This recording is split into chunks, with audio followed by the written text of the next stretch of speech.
Hali injiq odamman-da, haligi kirib o'shaning uchun shu yerda yoqib qo'yganim uchun 10 yildan beri mana shu yerda har 6 oyda davolanib ketaman. Bemorlarimizdan klinikamizdagi shart-sharoitlarni bir qator bilib olamiz. Sharoitlar yaxshimi tog'a? Sharoit zo'r. 3 mahal ovqat berishadi. Maytlar mana toza, hamma yo'q. Metralar ham to'kib turadi. Kichkina xodimlar ham hammasi qiladi. 3 mahal ovqat. Mana 10 yil bo'ldi shu yerda har 6 oyda yotib, Akfalzalda yotib davolanaman. 10 yil bo'ldi Saqirda davolanib kelaman. To'kalari yaxshi, sharoitlar hamma yo'q. Metralar ham, doktorlar ham, kichkina hamshiralar ham hammasi qarashadi, hurmat qilishib, bu qilib, hamma mana toza.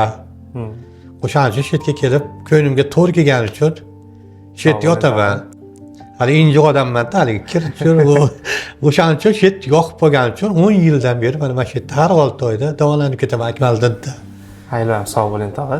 Kamchiliklar bo'lmayapti. Yo'q, kamchilik yo'q, hamma yo'q yaxshi. Bo'ldi tog'a, birorta xizmat bo'lsa, boshqa bo'lsa aloqadamiz. Xo'p, mayli, bo'pti. Charchamang tog'a.